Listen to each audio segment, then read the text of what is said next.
자, 12번째 썰 한번 가보도록 하겠습니다. 댓글 컨텐츠고 영상 제보. 돈은 은행에서 빌리는 건데 나한테 빌려달라는 건 안 갚으려고 그러는 겁니다. 라는 영상에 달린 댓글입니다. 오늘 돈 빌리는 얘기 많이 하네요. 여러분 살면서 누구한테 돈을 떼어본 적 있습니까? 떼었다는 건 뭐냐면 내가 빌려줬는데 못 받은 게요. 예. 근데 생각보다 돈을 떼인 적 있는 사람들이 많더라고요. 살다 보니까. 뭐 소액으로 떼인 적도 많고 다액도 좀 있고. 우리나라에서 왜 이렇게 떼인 사람들이 많은 걸까? 돈을 못 받은 사람이 왜 이렇게 많은 걸까? 아니 돈을 빌려준 사람 중에 빌려준 돈을 제때 받는 사람이 왜 이렇게 없는 걸까요? 그렇지 않습니까? 대부분 보면 이렇게 돈 채무관계 보면 빌린 돈을 제때 받았다는 사람 별로 없고 뭐 몇 년째 지금 못 받고 있다 아니면 아예 안 갚고 있다 도망갔다 뭐 이런 케이스는 무지하게 많아.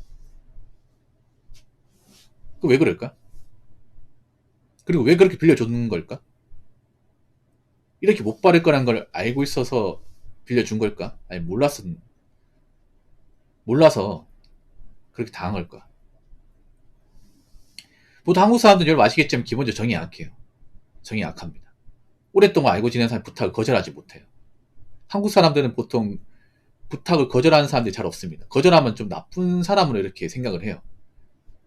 근데 나쁜 게 아니거든요, 여러분. 어떤 부탁을 거절하는 것에 대해서. 나쁜 게 아닙니다. 특히나 어떤 주변 지인이 어렵다고 하는데 그 부탁을 거절하는 것을 못해요. 왜냐, 한국 사람들도 정에 깊게 이제 연관돼 있으면, 이 사람이 내가 안 도와주면, 안 도와서 뭔가 무슨 일이 생기면 어떡하지? 그런 좀 죄책감 때문에 마지못해 도와주는 케이스가 많아. 근데 결국 도와주면 그 사람은 나랑 연락이 안 되고, 돈을 안 갚고, 돈 있고 사람이 있고, 이런 케이스가 굉장히 많죠. 나중에 시간이 지나면 알게 되는 거죠. 이 사람 나를 이용하려고 처음부터 그렇게 했었구나. 이 정이라는 게 참 의미 없구나. 내가 사람을 너무 쉽게 봤구나. 이런 거 많이 느끼게 되죠.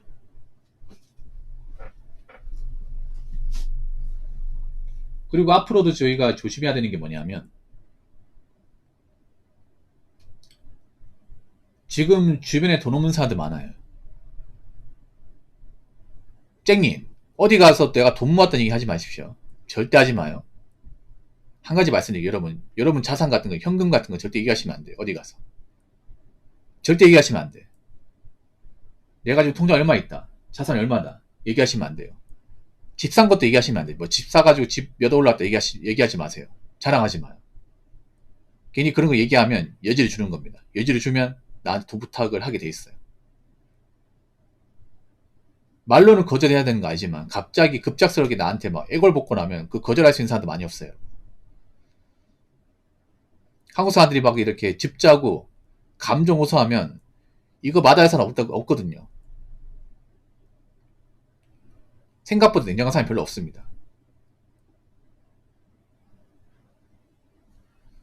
그리고 요즘 같은 시기에 동거래하면 웬만하면 못 받습니다. 웬만하면. 왜냐하면 애초에 돈을 빌리는 사람들은 갚을 생각이 없거든요. 지금 사회가 갑박해지잖아요. 이 갑박하다는 게 무슨 의미입니까? 먹고 살기 힘들다는 거죠. 그렇죠? 먹고 살기 힘들고 이제 일하기 힘들고 돈 없는 사람은 살기 힘들고 이런 거지 않습니까? 사회가 갑박해지면 없어진 게 뭔지 아세요? 사람의 기본적인 도덕, 양심, 의리 이런 게 깨져나갑니다.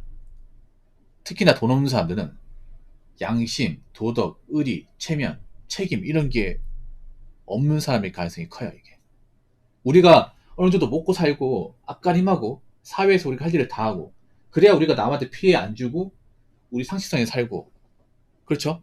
우리가 할 일을 다 하고 남한테 피해 안 끼치고 사는 겁니다.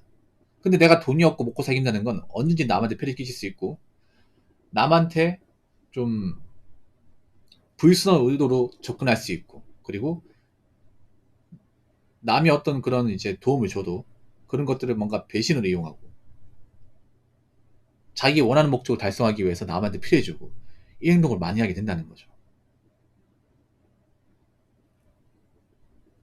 그렇기 때문에 좀 위험하다는 겁니다. 고민 사연 비용은 얼마인가요? 짧은 거 2만원, 긴 거 3만원입니다. 자, 댓글 한번 읽어보도록 하겠습니다. 전에 60만원 빌려달라던 10년간 스승이 일주일만 쓰고 준다고 급하다고 전화를 걸어서 30분 동안 사족을 달길래 빌려줬더니 1년째 못 받고 있습니다. 솔직히 일주일 만에 갚을 의지가 있으면 사채라도 써야 하는 거 아닙니까? 제가 그걸 몰라서 이렇게 60만원을 삥 뜯겼네요. 60이면 플스5를 살 수 있거늘. 그냥 달라는 말은 저리 비어야 하는지 이젠 돈 빌려달라는 사람은 손절입니다. 소에 빌려달라는 인간은 인간 같지도 않아요. 라고 적어줬습니다.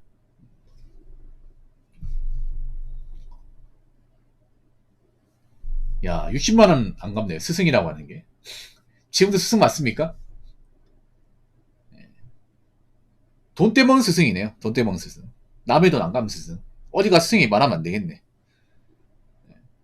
10년간 배운 게, 스승비도 배운 게, 남의 돈 빌려가서 안 갚는 거 배웠네요. 안 갚고 나몰라라는 거. 제일 많이 하는 거짓말 이런 거. 일주일만 쓰고 준다. 이번 주만 지나면 줄게. 월급 나오면 줄게. 예, 여러분, 돈 빌리는 사람한테 하는 말은 죄다 거짓말이에요. 거짓말이야. 뭐, 내가 급한 일이 있는데, 이번 달만 지나면 월급 나오니 그때 줄게. 아니면 내가 지금 사업하다가 이제 돈 안 들어오는데 돈 들어오면 줄게. 수금되면 줄게. 일 잘 풀리면 줄게. 다 거짓말입니다. 다 거짓말이야. 저 스승이 일주일만 쓰고 준다는 것도 거짓말이에요. 개뻥이야, 개뻥. 이렇게 생각하시면 돼. 저렇게 60만원도 이제 못 갚는 사람에 애초에 60만원도 없는 사람이에요. 그러니까 나이 먹을 때 먹은 사람 60만원도 없는 게 말이 됩니까, 이게? 나이가 적은 사람이 아니잖아요. 나이 먹을 만큼 먹었어요. 나이 먹을 만큼 먹었다는 건 뭐예요? 그만큼 일도 많이 하고 돈도 벌었다는 얘기야. 근데 그런 사람 60만원도 없다는 게 이게 말이 됩니까, 여러분? 60만원도 없어가지고 자기 밑에서 일했던 사람한테 돈을 빌리는 게 말이 됩니까? 아니, 생각해보세요. 스승이면 나보다 돈을 더 벌었을 거 아니야.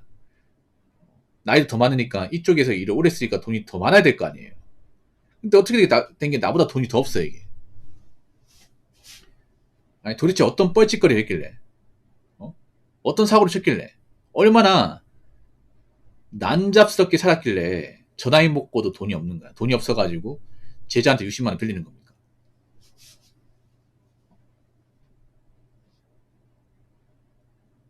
야, 전화 걸어가지고 하나같이 얘기하는 거 다 똑같냐? 돈 빌리는 사람들. 급하다. 나 시간 없다. 빨리 해줬으면 좋겠다. 참, 진짜.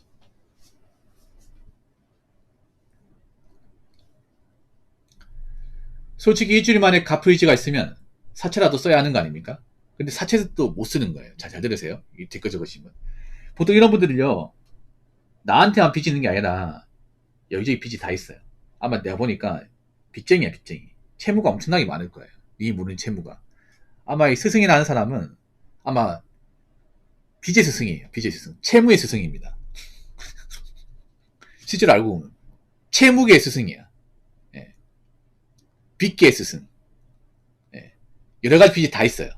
난 60만 원만 빌려주고 못 받았을 뿐인데 60만 원뿐만 아니라 은행 빚도 있고 사채 빚도 있고 신용카드 빚도 있고 전당포에서 빌려가지고 못 받은 전당포 빚도 있고 그리고 가족한테 돈을 빌렸는데 못 받은 그러니까 가족 돈도 이제 못 갚아가지고 가족 빚도 있고 다 있어요. 이게 님만 빚이 있는 게 아니에요. 돈 못 받은 사람이 님만 있는 게 아니에요. 여기저기 찾아보면 다 있어요. 이게. 아니, 생각해봐요. 아니, 스승도 가족이 있고 뭐 빚이 있을 거 아니에요. 그럼 그 사람들한테 손 안 벌렸을까 이게? 손을 벌렸는데 거기도 돈을 안 갚으니까 이제 돈 빌릴 데가 없는 거예요. 그 님한테 연락했겠죠 이게. 아니, 생각해보세요. 스승도 인간관계 있을 거 아니야. 뭐 친구 있고 가족 있을 거 아니에요. 그럼 그 사람들 돈을 빌렸겠지. 그 돈을 빌리고 안 갚았겠죠. 그러니까 다 있는 거예요, 다. 예. 모든 분야의 빚이 다 있는 거야. 그러니까 어떻게 보면 빚의 스승이 맞는 거죠. 이분은 이제 어떤 분야의 스승이 아니라 채무계의 스승, 빚쟁이계 스승이라고 불러야 됩니다. 이제 알겠죠? 저렇게 뭐 급전 빌으려고 하는 사람 중에 멀쩡한 사람 없다는 거. 아니, 자기도 멀쩡하지 않으면 무슨 스승이야, 스승. 진짜. 지하까지도 못하는데 맞잖아요. 돈 몇 푼 없어가지고, 나이 먹고, 돈 관리도 못해가지고, 60만 원 없어가지고, 갑자기 전화 와서 돈을 급하게 빌려라고 하는 사람이 무슨 스승입니까? 누굴 가르칩니까, 저런 사람이? 자기 주제값도 못하는데. 우리가 해야 될 게 뭐냐 하면, 이렇게 생각하시면 돼요. 앞으로 뭔가 돈이 없어가지고 급전 빌린 사람들은, 이 사람들은 앞으로 있잖아요. 인간 대접 해줄 필요가 없어. 좀 안 입곱게 봐야 됩니다. 야, 이 사람 그동안 문제 없는 줄 알았는데, 알고 보니까 형편없구나. 야, 그동안 나한테 있는 척하고, 잘 나간 척 했는데, 알고 보니까 빚 좀 개살구네. 정말 형편없고 능력도 없는 사람이었네. 이렇게 봐도 상관없습니다. 왜냐? 실제로 능력도 없고 형편없으니까, 돈이 없으니까 돈을 빌리는 거 아니겠습니까? 그러니까 여러분, 이런 사람한테 돈을 빌려주면 어떤 걸 당하는지 알겠죠? 그러니까 갑자기 전화 와서 뭐 급전 필요하네. 안 그러면 우리가 죽네. 어? 이번 달 뭐 갚아준다네. 이딴 얘기 듣지 마시고 그냥 끊어버리세요. 그냥 자기 할 말하고 난 못 빌려준다. 그리고 앞으로 이런 전화 하지 마라. 해가지고 그냥 딱 끊어버리고 전화 받지 마세요. 그냥. 그리고 이 승인 하신 분은 어디 가서 누구 갈지 생각하지 마십시오. 자기 아까님도 못하는데. 자, 이상으로 12번째 썰 마치도록 하겠습니다.